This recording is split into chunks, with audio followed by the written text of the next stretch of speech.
جب آپ نے حرام باندھنا ہے حاجی یا عمرے کے لیے تو کون سا لباس ہے جس کو آپ نے اوائڈ کرنا ہے، جس سے بچنا ہے؟ اور اس مسئلے میں 833 نمبر روایت جامع ترمذی کی، حدثنا قتیبہ قال حدثنا اللیث عن نافع عن ابن عمر، عبداللہ ابن عمر بیان کرتے ہیں کہ انہو قال، عبداللہ ابن عمر کہتے ہیں قام رجل، ایک بندہ کھڑا ہوا اور کہنے لگا اللہ کے نبی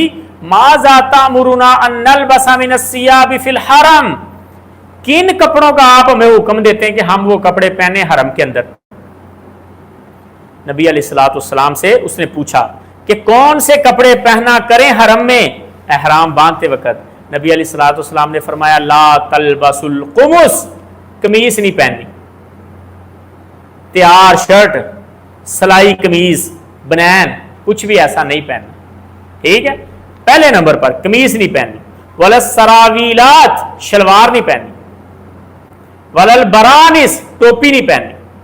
ولا العمائم، پگڑی نہیں باندھنی، ولا الخفاف، موزے نہیں پہننے، یعنی سر بھی ننگا ہو ٹوپی پگڑی نہیں پہننی، پاؤں ننگے ہوں موزے نہیں پہننے، اور حضرت صاحب شلوار نہیں پہننی، اور اس کے بعد قمیص نہیں پہننی، الا ان یکون احد،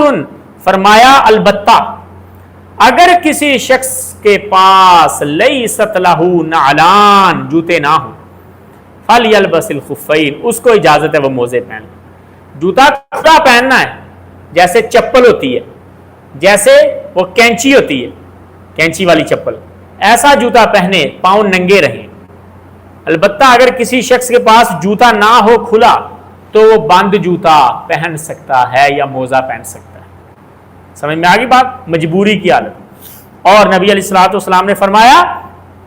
وَلْيَقْطَعْهُمَا مَا أَسْفَلَ مِنَ الْكَعْبَيْنِ، لیکن موزہ پہنتے وقت ایک احتیاط کرنی ہے کہ ٹخنوں کے نیچے سے موزہ کاٹ لینا ہے کہ ٹخنے ننگے ہو جائیں، پاؤں اگرچہ آپ کا ڈکا جائے، چھپ جائے، لیکن آپ نے ٹخنوں کے نیچے سے کاٹ دینا، یعنی جیسے سمجھ لیں کہ شارٹ جرابیں نہیں ہوتی آج کل آئی، شارٹ جرابیں جو ٹخنوں کے نیچے تک ہوتی ہیں وہ پہن سکتے ہیں، لانگ جراب نہیں پہن سکتے، شارٹ جراب مجبوری کی حالت میں پہن سکتے ہیں۔ وَلَا تَلْبَسُوا شَيْئًا مِنَ الثِّيَابِ، اور نبی علیہ الصلوۃ والسلام نے فرمایا ایسا کپڑا نہیں پہننا مَسَّهُ الزَّعْفَرَانُ، جس کو زعفران بوٹی لگی ہو، وَلَا الْوَرَث، یا ورس بوٹی لگی ہو، زعفران یعنی کلر لگا ہوا، یا خوشبو والی بوٹی لگی ہو۔